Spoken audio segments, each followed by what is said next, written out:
Equilíbrios vibracionais no corpo nos permite penetrar fundo na armadura energética dos indivíduos e sondar suas camadas mais antigas. A remoção de sucessivas camadas dessa armadura, adquirida através da exposição a várias agressões fisiológicas e energéticas, é chamada de efeito cebola. 7. As alergias alimentares, às vezes chamadas de reação de sensibilidade aos alimentos, frequentemente são causadas por reações adversas a compostos fenólicos comumente encontrados em muitos alimentos. Os mecanismos de ocorrência dessas reações de sensibilidade incluem uma variedade de respostas imunológicas bem como, provavelmente, determinadas reações energéticas sutis. Essas reações de sensibilidade aos alimentos são provavelmente responsáveis por um número de doenças não diagnosticadas maior do que atualmente se reconhece. 8. A máquina de Wu pode ser usada para acelerar o diagnóstico de diversas alergias alimentares e também para efetuar a rápida determinação de dosagens homeopáticas específicas de substâncias alergênicas que possam neutralizar os sintomas alérgicos. 9. Em vez de entrar em contato direto com o sistema de meridianos de um paciente para obter informações energéticas, os aparelhos radiônicos utilizam uma amostra de material biológico ou uma fotografia do paciente para analisar sua constituição energética. A testemunha é um ponto focal energético que a consciência superior do terapeuta radiônico pode sintonizar. 10. Os aparelhos radiônicos também utilizam o princípio da ressonância a fim de obter um feedback a respeito do estado do paciente. A reação de ressonância ocorre no interior do sistema nervoso autônomo, inconsciente, do terapeuta radiônico e redunda em uma maior ativação do sistema nervoso simpático. Essa reação é caracterizada por uma maior pegajosidade no dedo do terapeuta quando este o fricciona suavemente contra a membrana de borracha do aparelho radiônico. 11. Os sistemas radiônicos são aparelhos que aumentam a sensibilidade dos sistemas perceptivos energéticos superiores do terapeuta, especialmente o sistema Chakranadi. Assim, a sensibilidade dos aparelhos radiônicos é um reflexo do desenvolvimento psicoespiritual dos seus operadores. 12. Os aparelhos radiônicos são armazenadores de dados mentais dotados de diais numerados que ajudam o terapeuta a sintonizar a frequência da doença do paciente. Descobrindo essa frequência, torna-se possível enviar de volta ao paciente, através do elo energético intermediário representado pela testemunha vibracional, a frequência curativa apropriada e necessária. 13. Os aparelhos radiônicos e os pêndulos são sistemas que permitem ao terapeuta sensitivo amplificar e trazer para a consciência percepções psíquicas que geralmente operam num nível inconsciente. 14. Como os operadores da máquina de voo podem variar inconscientemente a pressão com que sondam os pontos de acupuntura, é possível que o aparelho de voo também possa atuar como uma espécie de sistema radiônico ou rabdomântico. Capítulo 7. A evolução da medicina vibracional, aprendendo a curar com a sabedoria da natureza. Ao longo deste texto, examinamos com grandes detalhes os relacionamentos entre o corpo físico e os corpos sutis que contribuem para a natureza multidimensional dos seres humanos. Tornou-se cada vez mais evidente que é possível tratar doenças físicas e mentais agindo sobre as estruturas de frequências superiores que estão em equilíbrio dinâmico com o corpo físico. Nossos corpos de energia sutil desempenham um importante papel na manutenção da nossa saúde. A manifestação de padrões anormais de organização e crescimento celular é precedida de perturbações energéticas no corpo etérico.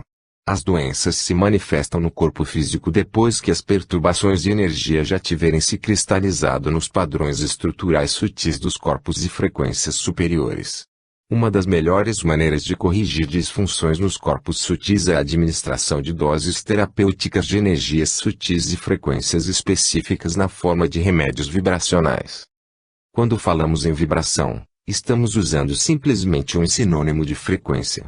Diferentes frequências de energia refletem taxas variáveis de vibração. Sabemos que a matéria e a energia são duas manifestações diferentes da mesma substância energética primária de que são constituídas todas as coisas que existem no universo, incluindo os nossos corpos físico e sutil. A taxa vibratória dessa energia universal determina a densidade de sua manifestação na forma de matéria. A matéria que vibra numa frequência muito lenta é chamada de matéria física. Aquela que vibra em velocidades maiores que a da luz é chamada de matéria sutil. A matéria sutil é tão real quanto a matéria densa. Sua taxa vibratória é simplesmente mais rápida.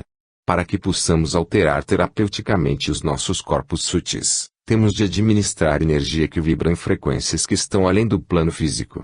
Os remédios vibracionais contêm essas energias sutis de alta frequência. Os remédios vibracionais são geralmente essências ou tinturas carregadas com energia sutil de uma determinada frequência. Já examinamos um tipo de remédio vibracional quando tratamos da homeopatia.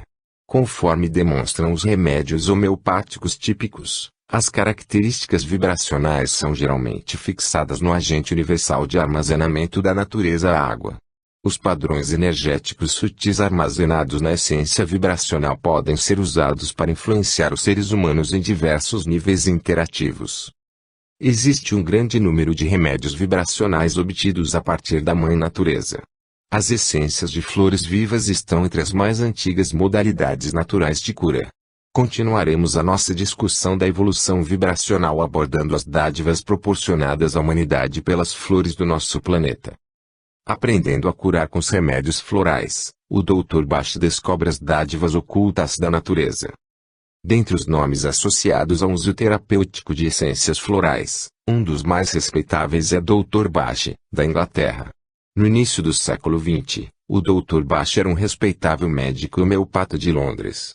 A ele é acreditada a descoberta dos agora famosos remédios florais Bach, utilizados pelos profissionais da saúde de todo o mundo. Essas essências florais são usadas no tratamento de vários distúrbios emocionais e fisiológicos. Embora contenham minúsculas quantidades de substâncias físicas, as essências florais, assim como os remédios homeopáticos, são consideradas remédios genuinamente vibracionais. A aplicação generalizada das essências florais abriu caminho para que essa modalidade de cura se transformasse numa forma singular e especializada de terapia energética sutil. O Pr. Bach foi um pioneiro que descobriu a ligação entre os três e as doenças várias décadas antes que a maioria dos médicos contemporâneos começasse a se dedicar a essa questão. A partir de suas descobertas iniciais a respeito da influência dos fatores emocionais sobre as doenças, Bach procurou encontrar uma maneira simples e natural de fazer com que as pessoas retornassem a um nível de equilíbrio harmonioso. Foi essa busca de uma cura na natureza que acabou levando Bach a descobrir as propriedades curativas dos remédios homeopáticos e, em última análise, das essências florais.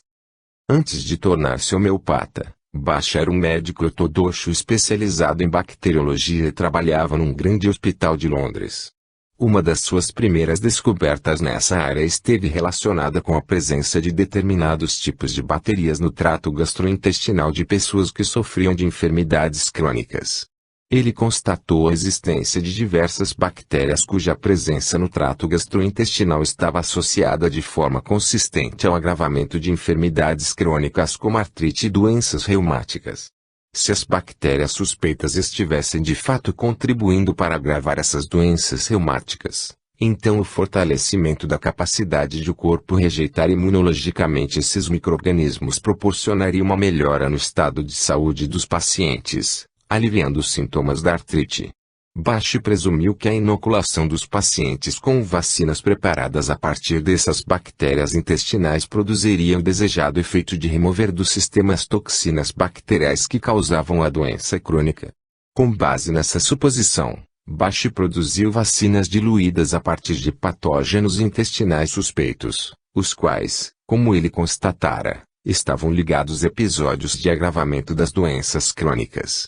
Quando ministradas através de injeções a pacientes que sofriam de diversas doenças crônicas, as vacinas produziram significativas melhoras da artrite e de outros sintomas crônicos. Pouco depois dessa descoberta, Bach ganhou de presente um livro chamado The Organ of Medicine. Esse livro era o famoso Tratado de Hahnemann sobre a homeopatia. Bach sentiu grande simpatia pelos conceitos do sistema homeopático. Sua ideia de administrar doses diminutas de substâncias tóxicas para curar doenças era semelhante à teoria homeopática de Hahnemann. Bach chegara empiricamente a essa conclusão unicamente através de tentativas e erros. Ele também estava interessado em descobrir um método alternativo de aplicar suas vacinas. pois frequentemente ocorriam reações locais no local da injeção. Bache resolveu preparar concentrações homeopáticas de bactérias intestinais associadas a doenças e ministrá-las na forma de doses sublinguais. Ele ministrou-as por via oral em alguns pacientes, obtendo resultados muito mais notáveis do que antes havia conseguido com as suas vacinas injetáveis. Bache classificou ao todo 7 tipos de bactérias associadas a doenças crônicas, e a partir delas elaborou preparados homeopáticos conhecidos como 7 nosodos de Bache. Veja o capítulo 6 para uma discussão adicional a respeito dos bionosodos. Foi nessa época que Bache fez uma interessante descoberta. Ele observou que os pacientes portadores de cada um dos 7 tipos de bactérias intestinais patogênicos apresentavam tipos específicos de personalidade ou temperamento.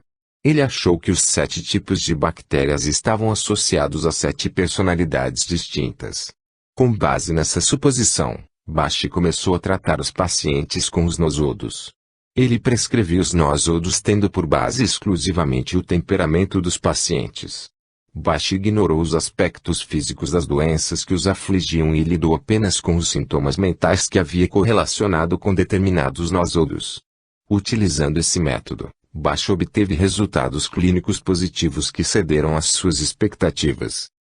Depois de aprimorar um pouco suas técnicas e análises de tipos de personalidade, Bache fez outra grande descoberta. Ele chegou à conclusão de que indivíduos pertencentes ao mesmo grupo de personalidade não seriam acometidos necessariamente pelas mesmas doenças.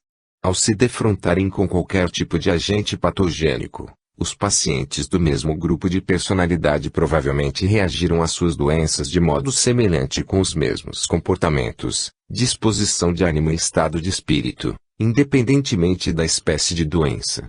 Assim, era necessário apenas classificar as características físicas e emocionais do paciente para encontrar o remédio mais apropriado para curar suas doenças crônicas. Bache intuíra corretamente que a predisposição geral para doenças era condicionada por diversos fatores relacionados com a personalidade e a estrutura emocional do paciente. Dentre esses fatores, o mais importante eram as propensões emocionais, tais como o medo e as atitudes negativas. Somente agora a ciência médica está começando a se interessar por estudar os notáveis relacionamentos existentes entre as doenças e as emoções. Bache havia feito o mesmo mais de 50 anos antes do surgimento de pesquisas na área da psiconeuroimunologia. Bache não gostava de ministrar nosodos preparados a partir de agentes patogênicos. Ele teve o palpite de que existiam na natureza vários remédios vibracionalmente semelhantes, os quais poderiam duplicar os efeitos de seus nosodos e superá-los em matéria de eficácia terapêutica. Desse modo, começou a procurar agentes naturais que tivessem a capacidade de tratar, não a doença já estabelecida, mas seus precursores emocionais. Posteriormente, ele encontrou esses agentes em essências de determinadas flores.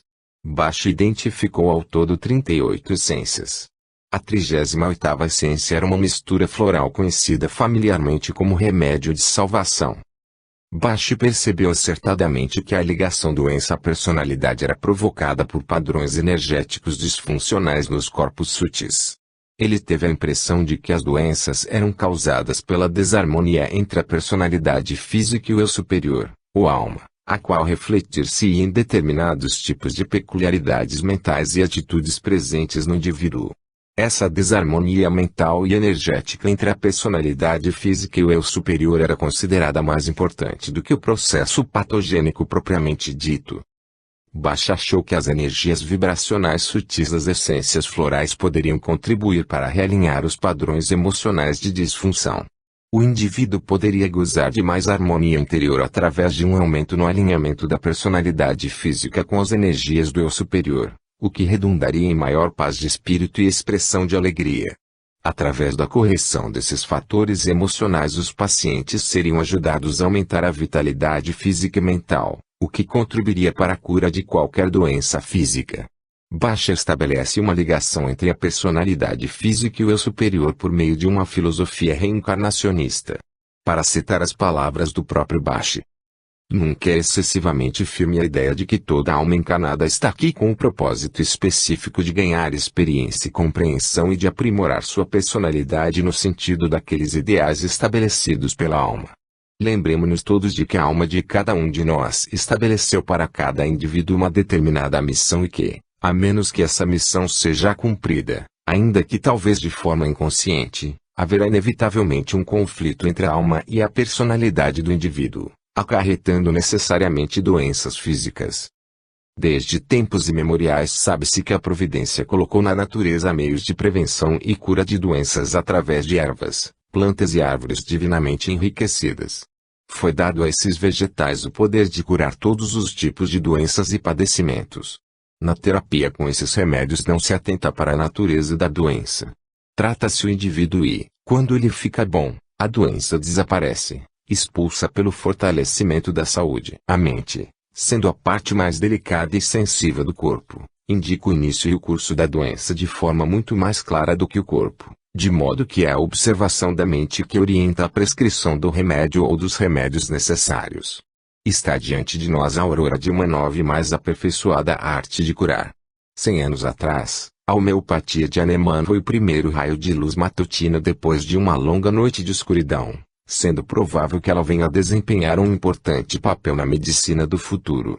Quando abordarmos a questão da cura, entenderemos que ela também tende a acompanhar o progresso e alterar os seus métodos, trocando aqueles baseados num grosseiro materialismo por uma ciência fundamentada nas realidades da verdade e regida pelas mesmas leis divinas que governam a nossa natureza. Os materialistas se esquecem de que há um fator situado acima do plano físico que, ao longo do curso normal da vida, protege ou deixa suscetível a doenças, sejam elas de que natureza forem, qualquer indivíduo específico. O sentimento do medo, através de seu efeito depressor sobre a nossa atividade mental, provoca desarmonia nos nossos corpos físico e magnético e abre caminho para a invasão bacteriana. A verdadeira causa da doença está na nossa própria personalidade. No futuro, a arte de curar abandonará métodos de tratamento do corpo físico em favor das curas espirituais e mentais. Essas modalidades de tratamento produzindo harmonia entre a alma e a mente, erradicarão a causa básica das doenças e, a seguir, permitirão o uso desses meios físicos à medida que forem necessários para completar a cura do corpo. Baste compreender o relacionamento energético que existe entre a mente superior e as qualidades magnéticas dos corpos sutis superiores. Conforme discutimos nos capítulos anteriores, as faculdades mentais e emocionais que se manifestam através do cérebro e do sistema nervoso físico são produto dos inputs energéticos provenientes dos corpos etérico, astral e mental. Graças à capacidade de as essências florais atuarem energeticamente sobre esses corpos superiores, seus efeitos acabam se insinuando até o corpo físico. Basta descobrir os efeitos das várias flores através da observação do modo como elas o afetavam. O próprio Bach era um médium sensitivo. Ele era tão sensível que de tempos em tempos tinha de se afastar do caos e das apressadas multidões de Londres, pois a vida na cidade era demasiado agitada e extenuante para ele. Tendo-se mudado para a zona rural inglesa, depois de uma doença aguda que quase custou-lhe vida, Bach entregava-se a longas caminhadas à procura de remédios existentes na natureza. A sensibilidade de Bach's energias sutis era tamanha que ele conseguia avaliar os efeitos terapêuticos potenciais de uma planta levando ao lábio o orvalho matinal que recobria a sua flor. Bach era tão sensível que, exposto a uma determinada flor, sentia todos os sintomas físicos e estados emocionais para os quais a essência da flor servia de antídoto. O processo de identificação de todos os 38 remédios florais representou um esforço tão violento para a natureza física e emocional de Bach que ele morreu em 1936, com a idade relativamente prematura de 56 anos. Bach também procurou encontrar uma forma de preparar essas essências vibracionais sem ter de pulverizar a planta e potencializá-la segundo o trabalhoso método homeopático. Veja o capítulo 2 para obter maiores informações a respeito do processo de preparação dos remédios homeopáticos. Ele coletou amostras do orvalho matinal de certo número de flores que estavam ao sol, e de outras que ainda permaneciam na sombra, e examinou-as em busca de diferenças na capacidade de afetarem os corpos de energia sutil do próprio Bach. Comparando os dois grupos de soluções, ele verificou que a água das flores expostas à luz do sol produziam os efeitos mais pronunciados. Para sua alegria, ele descobriu que poderia colocar flores de uma determinada espécie sobre a superfície de uma vasilha com água e deixá-la durante várias horas que sob a luz do sol a fim de obter poderosas tinturas vibracionais. Os efeitos sutis da luz solar eram fundamentais para carregar a água com uma marca energética da assinatura vibracional das flores. Este fenômeno talvez esteja relacionado com as propriedades energéticas sutis da luz solar que os hindus chamam de prana. Os remédios florais de Bach foram usados para tratar não apenas as reações emocionais às doenças como também os temperamentos que favorecem o eventual surgimento de patologias celulares no corpo. Se um paciente apresenta uma determinada fobia, por exemplo, lhe é prescrita a essência de mimulus. Indivíduos que sofrem de qualquer espécie de choque recebem uma tintura preparada a partir da flor da Star of Bethlehem. Os que vivem a voltas com uma constante indecisão encontram alívio numa essência preparada a partir da flor dos cleranthus. Os pensamentos de natureza obsessiva parecem acalmar-se quando os pacientes são tratados com essências florais preparadas a partir do Witch chestnut. Muitos terapeutas obtiveram sucesso no tratamento de padrões crônicos de perturbação emocional e distúrbios de personalidade utilizando os remédios florais do Dr. Bach. Ao contrário das terapias farmacológicas convencionais, que atuam apenas no nível da patologia física celular, os padrões energéticos contidos nas essências florais operam no nível dos veículos emocional, mental e espiritual. Os corpos sutis influenciam o corpo físico, alterando a suscetibilidade deste último a qualquer agente nocivo interno ou externo. Bach procurou usar suas essências vibracionais para aumentar a resistência dos seus pacientes através da criação de uma harmonia interior e da ampliação dos sistemas energéticos superiores, que ligam os seres humanos ao ser superior. Os remédios florais de Bach não produziam um grande efeito direto sobre os sistemas celulares do corpo físico. Existem, todavia, outros tipos de essências florais que, por intermédio de suas interações com os diversos níveis da anatomia energética sutil humana, podem atuar diretamente sobre os desequilíbrios celulares do corpo físico. Depois da morte de Bach, ocorrida em 1936, o Centro de Cura Dr. Edward Bach, na Inglaterra, continuou a preparar essências florais de acordo com o singular sistema descoberto por esse inovador. Em várias escolas naturopáticas da Europa e dos Estados Unidos os remédios florais do Dr. Bach foram usados de acordo com os critérios mentais e emocionais estabelecidos por Edward Bach. Embora tenham sido feitos vários tipos de experimentos utilizando diferentes flores encontradas na natureza, somente na década de 70 é que uma série inteiramente nova de essências florais curativas foi desenvolvida. Em 1979, Richard Katz fundou a Sociedade de Ciências Florais, CEF.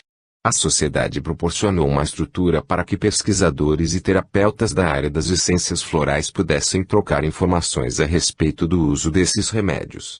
Além disso, foram também introduzidas diversas novas essências preparadas a partir de flores nativas dos Estados Unidos, especialmente da Califórnia, onde estava sediada a CEF. Os pesquisadores da CEF publicaram dados a respeito dos diferentes métodos de utilização dos remédios florais de Bach e das novas essências, que ficaram conhecidas como essências CEF. As essências CEF foram descobertas por Richard Katz, o fundador da Sociedade de Essências Florais. Katz realizou intuitivamente a seleção e a formulação de cada uma das flores, processo que foi modificado pela troca de experiências com um pequeno grupo de terapeutas locais. Os resultados clínicos obtidos por Katz indicaram que as novas essências foram particularmente eficazes nos processos de crescimento interior e de despertar espiritual. Elas pareciam atuar como catalisadores para a transmutação de bloqueios psicoenergéticos específicos, tais como medo relacionado com a sexualidade e questões relativas ao ato sexual, a sensitividade ao desenvolvimento psíquico e espiritual. Boa parte dos novos conhecimentos a respeito das essências individuais foram obtidas intuitivamente ou através de diversas fontes psíquicas, bem como por meio do uso, com a ajuda de um pêndulo, da faculdade radioestésica do terapeuta. Através dessa forma de coleta intuitiva de informações acumularam-se muitos conhecimentos sobre a aplicação das essências florais. Embora fragmentos dispersos de informações acerca das essências florais tenham sido publicados de forma intermitente no Flower Essence Journal, foi apenas em 1983 que surgiu uma obra de fôlego a respeito dos aspectos terapêuticos energéticos sutis das essências florais, escrita e compilada por Gurudas, um pesquisador de Boulder, Colorado. Uma revolução na cura pelas essências florais. A contribuição de Gurudas com vistas a uma síntese da medicina vibracional. No início de 1983, uma companhia chamada Pegasus Products, Inc., distribuiu diversas essências florais entre os centros de cura esotérica. Essas novas essências foram dispostas num arranjo especial, lado a lado com um segundo grupo de remédios vibracionais chamados elixires de pedras preciosas. Acompanhando este singular estojo de apresentação, havia uma nota de uma só página relacionando os usos terapêuticos e energéticos das essências florais e dos elixires de pedras preciosas. Na parte de cima do papel havia uma referência a diversos livros que proporcionariam informações vibracionais mais detalhadas. Dentre todas essas referências, o trabalho mais destacado era um compêndio de medicina vibracional intitulado Flower Essences and Vibrational Healing. Essências Florais e Cura Vibracional, de Gurudas. Vários meses depois, foi distribuído pelas livrarias um livro que continha uma grande variedade de guias de medicina holística já publicados anteriormente. Entre os seus tópicos mais incomuns, havia descrições técnicas cientificamente detalhadas das propriedades físicas e energéticas sutis de 108 novas essências florais. Embora algumas dessas formas já estivessem entre as essências CEF, elas jamais haviam sido descritas com tanta riqueza de detalhes. Além do mais, o livro continha também descrições técnicas dos relacionamentos energéticos entre as essências florais e os remédios homeopáticos. Nesse compêndio extraordinariamente autorizado a respeito da medicina vibracional, Gurudas compilou e comentou informações adquiridas em palestras de Kevin Ryerson, um notável médium na área das informações técnicas de natureza psíquica com atuação semelhante à de Edgar Cayce. Uma porção significativa do material contido no Flower Essences and Vibrational Healing fora obtido por Gurudas em 1980, na cidade de São Francisco, ao assistir a uma série de conferências de Ryerson proferidas junto a um grupo de pesquisas psíquicas. O grupo reunira-se com Ryerson para obter informações técnicas transmitidas por via mediúnica a respeito das aplicações clínicas de diversas essências florais. Entre as pessoas presentes a essa notável reunião estavam Gurudas e Richard Curtis, fundador da Sociedade de Essências Florais. Além dessas sessões ocorridas em 1980, Gurudas continuou a coletar junto a Ryerson mais informações psíquicas a respeito de essências florais e acrescentar detalhes aos dados de natureza psíquica que já haviam sido estudados em reuniões anteriores.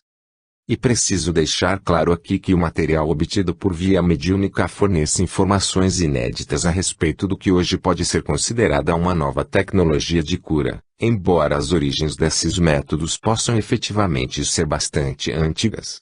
Os primeiros avanços feitos no século XX no sentido de transformar as essências florais num método sistemático de cura foram proporcionados pelas pesquisas do próprio Dr. Ibarbashi, tanto na condição de sensitivo como na de clínico. As informações mediúnicas obtidas por Kevin Ryerson sugerem não só mecanismos de ação bioquímicos e energéticos sutis das essências florais, e suas aplicações na cura de doenças, como também orientações relativas a pesquisas científicas adicionais necessárias para confirmar as informações que já foram dadas. Sob essa óptica, os efeitos dessas novas essências florais devem ser considerados uma forma experimental de terapia. O livro Flower Essences and Vibrational Healing é uma notável realização no sentido de reunir uma grande variedade de informações de caráter técnico a respeito das aplicações terapêuticas das essências florais e de terapias vibracionais semelhantes. O emprego das essências florais ao longo da história é resumido num capítulo descritivo que relata as descobertas e a inspiração do Dr. Bashi. Nesse capítulo, Gurudas chega à interessante conclusão de que Bashi pode ter sido inspirado por Rudolf Steiner a investigar as propriedades de cura das flores. Steiner, um famoso metafísico, fizera diversas preleções médicas na Inglaterra, as quais podem ter sido assistidas por Bashi na época em que ele estava começando a clinicar. Discussões adicionais sobre as origens do uso terapêutico das essências florais abordam com grande profundeza de detalhes o seu uso em civilizações antigas descritas centímetros textos esotéricos, tais como a ONU de Lemúria. Na primeira parte do livro, Gurudas descreve diversas técnicas de preparação e amplificação das essências florais e também os intrincados mecanismos através dos quais elas influenciam o sistema energético humano. A segunda parte do livro aborda detalhadamente cada essência. O livro transcreve discussões que especificam os níveis energéticos sutis em que cada essência atua e há também listas de doenças que podem ser tratadas de forma mais adequada por uma determinada essência. No final dessa sessão, Gurudas organizou convenientemente os dados em tabelas de relevância clínica relacionando as aplicações terapêuticas das várias essências e os sistemas energéticos com os quais cada essência interage. Ao contrário de qualquer texto anterior sobre medicina vibracional, foi dada uma grande atenção aos mecanismos fisiológicos e energéticos sutis através dos quais os remédios vibracionais atuam sobre o organismo humano. As informações mencionadas nesse livro raras vezes foram publicadas ou descritas de forma tão detalhada. Sempre que possível, são fornecidas referências a textos esotéricos que confirmam as informações obtidas por via mediúnica aos mecanismos através dos quais as energias das flores são transferidas da água para o sistema humano são descritos com elegância e simplicidade. Para citar o texto. Nesse plano evolutivo, as flores foram e são a própria essência e a maior concentração de força vital contida numa planta. Elas são a experiência que remata o crescimento da planta. As flores são uma combinação de propriedades etéricas, da planta, e possuem o máximo de força vital, de modo que frequentemente são usadas nas porções férteis do vegetal. A verdadeira essência, naturalmente, é o padrão eletromagnético da forma da planta. Assim como há em várias plantas elementos que fazem parte do corpo físico, também existem numerosos parâmetros de energias biomagnéticas descarregadas pelas flores e por diversas outras partes das plantas. E a intensidade da força vital aumenta nas proximidades do local de florescimento. As essências preparadas a partir de flores são meramente uma impressão etérica, nenhuma molécula da matéria física é transferida. Nesse trabalho, você lida exclusivamente com a vibração etérica da planta, com a sua inteligência. Ao iluminar a água, o sol matura ela a força vital da flor, a qual é transferida às pessoas quando elas assimilam essas essências vibracionais. Além do carregamento da água com a marca vibracional das flores, Gurudas menciona o uso de exilires de pedras preciosas, os quais são preparados de forma semelhante, usando a luz do sol para energizar a água com as extraordinárias propriedades cristalinas de várias gemas e minerais. Ainda mais fascinante do que a lógica energética que está por trás do método solar de preparação de essências florais é a descrição que Gurudas nos dá sobre o modo como as essências produzem seus efeitos sobre os corpos físicos e sutis das pessoas. A parte que descreve a anatomia sutil incorpora muito do que já foi discutido nos capítulos anteriores deste livro e traz novas informações ainda por serem estudadas. Os padrões energéticos das essências florais dão origem a interações terapêuticas entre o corpo físico e o corpo etérico e os veículos de frequências superiores. De grande interesse aqui é a descrição de determinadas propriedades cristalinas ou quartziformes do corpo físico e o papel que elas desempenham na formação de um sistema energético sutil e especial no nível das estruturas físicos celulares.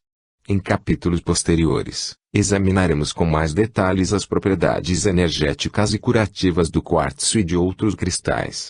Esta descrição das propriedades cristalinas do corpo humano será particularmente pertinente quando estivermos tratando da cura pelos cristais. As essências florais, remédios homeopáticos e elixires de pedras preciosas, quando ingeridos ou usados como um unguento, percorrem um caminho específico através dos corpos físico e sutil. Inicialmente, eles passam pelo sistema circulatório, a corrente sanguínea. Em seguida, o remédio deposita-se a meio caminho entre os sistemas nervoso e circulatório. Nesse ponto, a polaridade entre os dois sistemas gera uma corrente eletromagnética. Existe na verdade uma estreita ligação entre esses dois sistemas e a força vital e a consciência, ligação essa que a ciência moderna ainda não compreende. A força vital atua mais através do sangue, enquanto a consciência atua através do cérebro e do sistema nervoso. Esses dois sistemas apresentam propriedades quartziformes e uma corrente eletromagnética. As células do sangue, especialmente os glóbulos brancos e vermelhos, apresentam propriedades quartziformes mais destacadas, enquanto o sistema nervoso apresenta uma corrente magnética mais intensa. A força vital e a consciência utilizam estas propriedades para penetrar no corpo físico e estimulá-lo. A partir da metade do caminho entre os sistemas nervoso e circulatório, o remédio em geral desloca-se diretamente para os meridianos.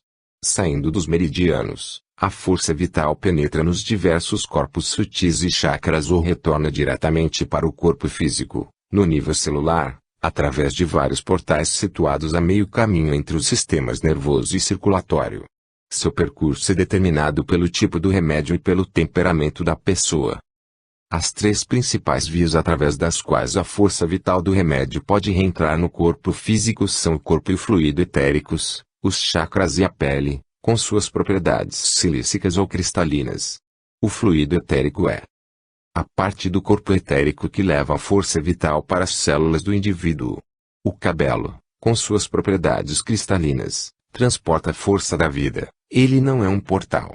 Determinadas partes do corpo físico atuam como portais para as forças vitais de um remédio vibracional apenas porque estão associadas a diferentes chakras ou meridianos.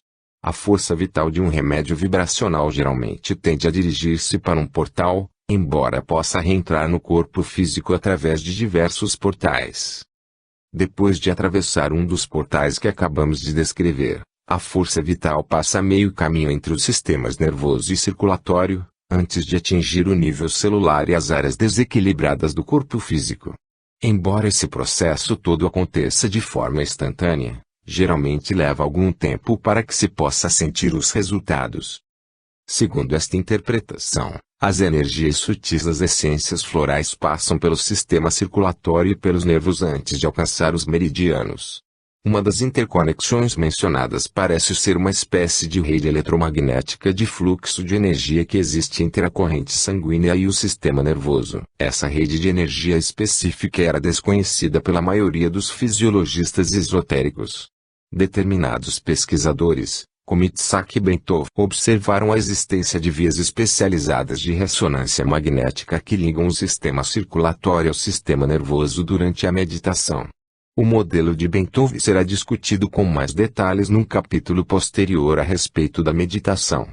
A partir dessa via eletromagnética, as energias vitais fluem para os meridianos. Conforme vimos nos capítulos anteriores, os meridianos constituem um mecanismo fundamental da interface energética entre os veículos de frequências superiores e o corpo físico. A partir dos meridianos, as energias alcançam os chakras e os diversos corpos sutis. O fluxo ascendente inicial das energias vitais das essências de flores rumo aos níveis energéticos progressivamente mais elevados é oposto ao fluxo descendente usual de energias superiores em direção ao corpo físico. É como se a energia estivesse, por assim dizer, voltando sobre os seus passos e deslocando-se em direção a níveis progressivamente mais sutis para ser reintegrada aos domínios de frequência superior apropriados. É como se a força vital das essências e remédios precisasse ser amplificada e processada em pontos especiais de retransmissão, tais como os chakras, para que as energias pudessem ser utilizadas de forma apropriada pelos sistemas celulares do corpo físico. No nível celular, existem outras estações de retransmissão e processamento de energias sutis relacionadas com a rede cristalina mencionada na última citação. A questão das estruturas cristalinas existentes no interior do corpo humano não foi estudada ou compreendida pela maioria dos físicos modernos. Teóricos da área da bioeletrônica, tais como Becker e Szent-Györgyi, tentaram compreender e interagir terapeuticamente com os sistemas de amplificação energéticos inerentes às redes celulares do corpo através da aplicação de teorias relativas aos sistemas eletrônicos e semicondutores.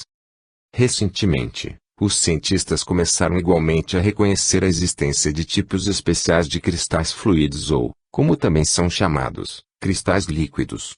Esses cristais líquidos talvez possuam algumas das propriedades energéticas do quartzo sólido, mas ao contrário dos minerais encontrados na natureza, muitos são de origem inorgânica. Parece haver uma rede energética sutil através do corpo que utiliza essas estruturas biocristalinas. Essa rede cristalina está envolvida na assimilação e no processamento das energias sutis dos remédios vibracionais.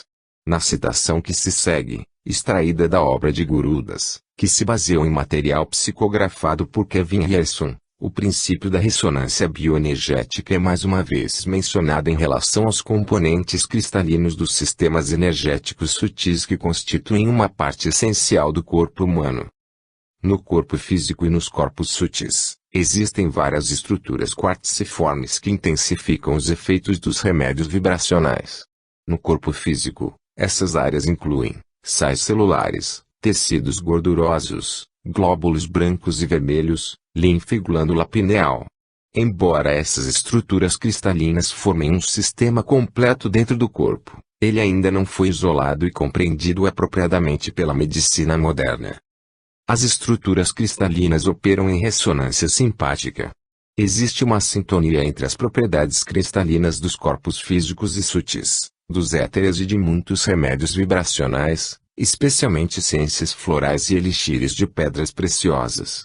Essas propriedades do corpo intensificam a força vital dos remédios vibracionais para que eles atinjam um nível de intensidade em que possam ser assimilados.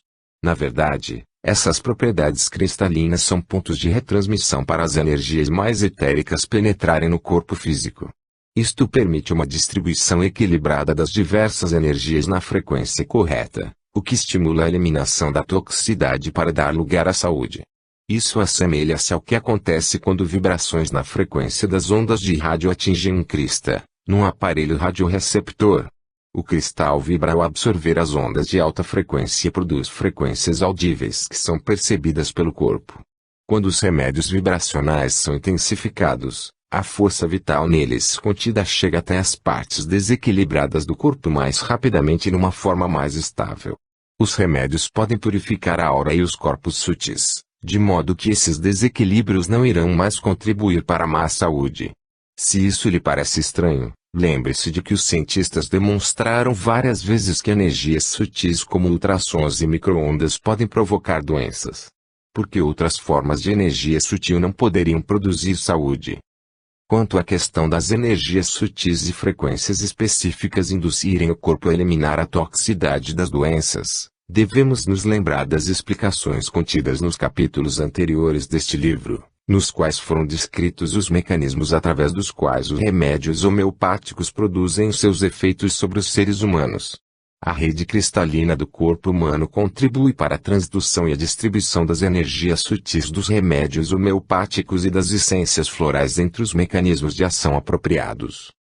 A influência terapêutica final de um remédio ou essência floral depende do nível energético em que ele produz seus principais efeitos. Embora os remédios homeopáticos pareçam produzir um maior efeito energético sobre o corpo físico, alguns estudos clínicos sugerem que os remédios homeopáticos também têm a capacidade de atuar sobre níveis superiores, tais como os chakras e o corpo astral, emocional. Certos casos de psicose maníaco-depressiva e esquizofrenia, por exemplo, melhoraram dramaticamente com o tratamento à base de remédios homeopáticos. Esses efeitos podem ter sido produzidos pela correção não só dos desequilíbrios neuroquímicos associados a doenças como também de perturbações mórbidas de natureza energética eminentemente sutil. Embora as essências florais pareçam ser especialmente potentes quando se trata de induzir alterações nos chakras e nos corpos sutis, determinadas essências também curam atuando diretamente no nível do corpo físico. Os remédios homeopáticos emitem contas vibracionais e frequências específicas que parecem ressoar mais intensamente com a estrutura físico-molecular do corpo físico, embora as homeopatias também afetem os chakras e os corpos sutis. As essências florais contêm uma alta concentração de força vital e possuem qualidades semelhantes à de uma espécie de tintura de energia de pura consciência. Em virtude desta propriedade vibracional sutil, determinadas essências florais talvez tenham efetivamente a capacidade de interagir com os corpos sutis e com os chakras a fim de aumentar a sua coordenação com o corpo físico por ocasião da ocorrência de um padrão disfuncional. Os remédios homeopáticos geralmente são preparados a partir de material inorgânico mais denso, ao passo que as essências florais apresentam uma concentração muito mais elevada de força vital. Os remédios homeopáticos muitas vezes reproduzem vibracionalmente a doença física numa pessoa a fim de expulsar esse desequilíbrio para fora do corpo. A homeopatia unifica os corpos sutis, mas também atua no nível vibracional da estrutura molecular. Ela representa uma ponte entre a medicina tradicional e a medicina vibracional. Em contraste, as essências florais regulam o fluxo de consciência e karma que gera o estado de doença. Eles atuam sobre os corpos sutis e sobre as propriedades etéricas da anatomia e, depois, influenciam gradualmente o corpo físico. O fato de essas essências serem provenientes das flores, que são as áreas de maior concentração de força vital nas plantas, é uma das principais razões da presença de maior quantidade de forças vitais nas essências extraídas de flores do que em outras formas de remédios vibracionais. Karma, consciência e a rede cristalina, a ligação entre a glândula pineal e o hemisfério cerebral direito. O ponto de vista expresso no material psicografado sugere que o karma tem um papel na causação de doenças e que algumas essências florais ajudam a pessoa a lidar de forma mais eficaz com esses padrões kármicos de disfunção energética. Muitos pensadores esotéricos compartilham a opinião de que o surgimento de doenças é influenciado, em parte, por traumas e conflitos não resolvidos que se originaram em vidas pretéritas. Determinados tipos de técnicas hipnóticas de regressão reencarnacionista têm apoiado esse ponto de vista. Várias fobias crônicas têm sido curadas definitivamente por meio de recordações hipnoticamente orientadas de vidas pretéritas. Quando os pacientes conseguem lembrar-se de acontecimentos traumáticos que deram origem às suas fobias, tenham eles ocorrido na vida atual ou em vidas passadas, o problema tende gradualmente a desaparecer. Até mesmo Auerbach achou que as doenças eram causadas por uma incapacidade da personalidade física comportar-se segundo os anseios, desejos e motivações altruístas e prestativas do eu superior. O eu superior, ou causal, guarda o conhecimento de todas as vidas passadas e dos padrões necessários para o posterior desenvolvimento da personalidade encarnada no nível do corpo físico. Uma falta de conexão e de coordenação entre o indivíduo e o seu eu superior pode resultar em sentimentos de isolamento em relação às outras pessoas e num comportamento que poderá refletir sentimentos de egocentrismo e alienação. A personalidade consciente muitas vezes não consegue perceber a interligação de todas as formas de vida nos níveis energéticos sutis. O estudo de Douglas Dean sobre os indicadores anatômicos da telepatia mostrou que a comunicação no nível das frequências energéticas superiores pode ocorrer constantemente num nível inconsciente. Essa descoberta sugere que, além das interações verbais cotidianas, os seres humanos talvez estejam em constante comunicação psíquica com outros indivíduos nos níveis superiores da consciência. Como essa comunicação ocorre em níveis que estão fora da consciência desperta comum, a personalidade consciente raras vezes toma conhecimento de suas conexões com o eu superior. Quando nos sentimos desligados dos nossos eus superiores, a solidão e o desespero frequentemente são acentuados. Às vezes isso pode nos levar a uma sensação de total isolamento. É fato bem conhecido que estados emocionais depressivos podem causar estafe e prejudicar a eficiência do sistema imunológico. Além do mais, influências kármicas podem interagir inconscientemente com a anatomia sutil do organismo para cristalizar energeticamente e precipitar tendências específicas para a doença. Essas e outras influências energéticas talvez criem padrões do que podem enfraquecer cada vez mais a resistência de uma determinada pessoa, prejudicar sua vitalidade geral e reduzir sua capacidade de repelir qualquer tipo de influência deletéria. Certas essências florais, íris e lírios de pedras preciosas, podem contribuir para a redução das manifestações kármicas negativas da doença por meio da alteração dos padrões energéticos disfuncionais que existem no nível dos corpos sutis. Se mantidos inalterados, esses padrões energéticos sutis anormais podem acabar deslocando-se para o campo biomagnético do corpo físico, onde irão criar alterações celulares anormais. A capacidade de um indivíduo entrar em contato com seu eu superior depende parcialmente de hilos energéticos especializados existentes no interior da rede cristalina do corpo físico. Essa rede cristalina ajuda a fazer a coordenação entre as estruturas energéticas dos corpos sutis superiores e a consciência da personalidade física. Gurudas descobriu novas e importantes informações que talvez possam explicar determinados aspectos do funcionamento das faculdades psíquicas e do hemisfério cerebral direito.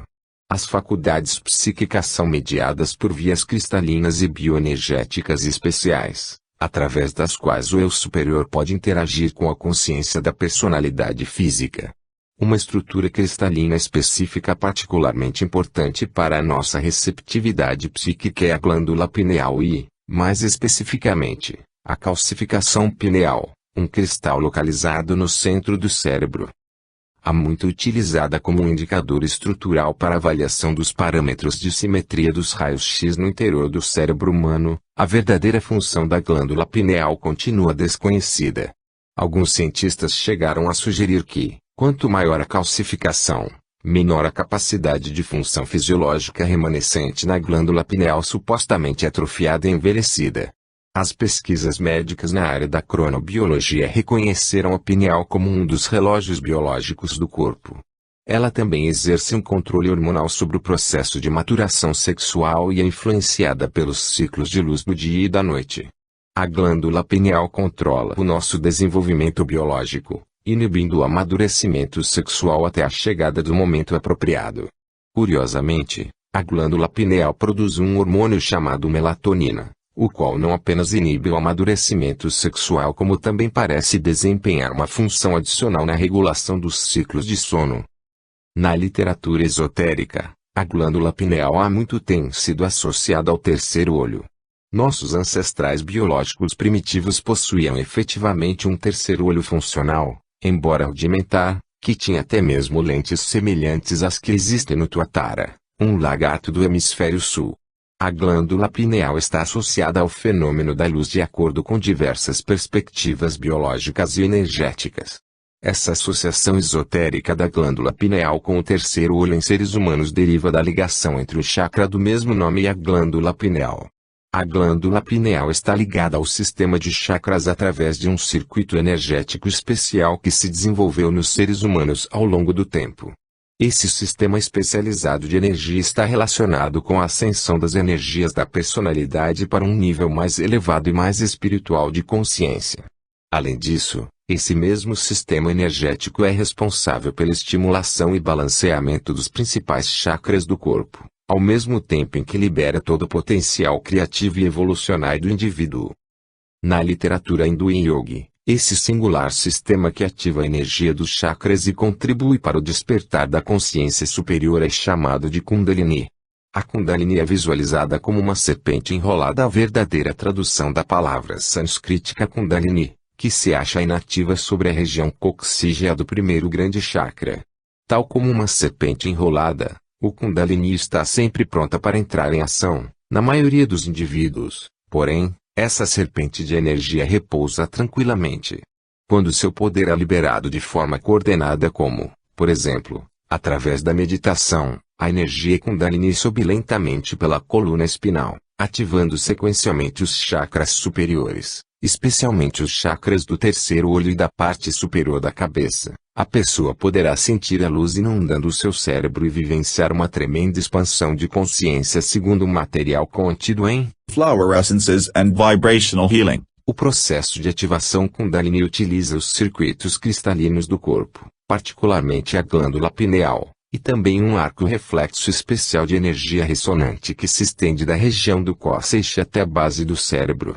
Embora o fluxo de energia através desse caminho esteja basicamente envolvido com a ascensão da Kundalini, parece que esse circuito também atua na nossa vida cotidiana para tomar possível comunicação com o nosso eu superior. A glândula pineal é uma estrutura cristalina que recebe informações a partir da alma e dos corpos sutis, especialmente do corpo astral. Os corpos sutis muitas vezes atuam como filtros dos ensinamentos provenientes da alma e do eu superior. A partir da glândula pineal, a informação desloca-se para a parte direita do cérebro. Se houver necessidade de comunicar essa informação superior à mente consciente, ela passará pelo hemisfério cerebral direito na forma de sonhos. Depois disso, o hemisfério esquerdo do cérebro analisa a informação para verificar se ela pode ser compreendida. Isso frequentemente ocorre no caso de sonhos claros, que transmitem mensagens. A partir do hemisfério esquerdo, as informações atravessam o sistema neurológico, passando especificamente por dois pontos críticos de reflexão, a medula espinal e o cóccix. Há um constante estado de ressonância entre a medula espinal e o cóccix. As propriedades da glândula pineal ressoam entre esses dois pontos. Em seguida, as informações trafegam para outras partes do corpo através dos meridianos e das estruturas cristalinas já descritas. A força vital dos remédios vibracionais ativa todo este processo. Este é um processo fundamental usado pela alma para expressar o karma no corpo físico. Os circuitos cristalinos aqui descritos realmente contribuem para a base fisiológica do processo Kundalini. Além do mais, este circuito permite a transdução, com redução de tensão, de informações provenientes do eu superior para os diversos níveis de consciência vivenciados pela personalidade física. É extremamente interessante que o hemisfério cerebral direito, operando de comum acordo com a pineal, atue como um ponto de retransmissão primário para informações provenientes do eu superior que se dirigem para a personalidade desperta. É fato bem conhecido que as imagens mentais do hemisfério direito constituem a paisagem onde se desenrolam os sonhos. Muitas pessoas têm sido da opinião de que o hemisfério cerebral direito parece expressar determinadas funções que refletem o nosso lado mais intuitivo. Costuma-se dizer que vivemos numa cultura onde predomina o hemisfério esquerdo, aquele que está relacionado com a lógica, com a ciência e a linguagem. A linguagem simbólica dos sonhos representa a forma de comunicação do estado de sono, controlado pelo hemisfério direito o qual ocupa cerca de 1/3 da nossa vida. Em outras palavras, o hemisfério esquerdo do cérebro só é dominante quando estamos acordados. Quando dormimos, passamos para uma modalidade de processamento de informações controlada pelo hemisfério direito. Temos necessidade das faculdades do hemisfério direito para podermos atuar no cenário metafórico dos sonhos. A interação da consciência dos sonhos, hemisfério direito, versus consciência desperta representa uma tentativa da alma no sentido de manter uma expressão equilibrada e integrada da interação entre o eu superior e a personalidade física. Já deixamos claro que a comunicação psíquica, por meio da nossa anatomia energética sutil, ocorre de forma contínua nos níveis inconscientes de processamento de informações. Os sistemas perceptivos sutis, tais como os chakras, estão em contato direto com o hemisfério direito através das vias representadas pelos circuitos cristalinos. Essa singular rede biocristalina permite que as informações provenientes do eu superior alcancem a consciência da personalidade, controlada pelo hemisfério esquerdo do cérebro. O estado de sonho representa um período especial em que o hemisfério direito, que está ligado mais diretamente ao eu superior, pode transmitir mensagens codificadas para a personalidade desperta. A capacidade de um indivíduo decodificar essas mensagens internas depende de sua competência para desvendar os simbolismos contidos em seus sonhos. O hemisfério cerebral direito também abriga a imagem que cada pessoa fez do seu próprio corpo. Essa autoimagem é formada a partir das várias experiências de vida tanto positivas como negativas, que o indivíduo acumulou ao longo do tempo.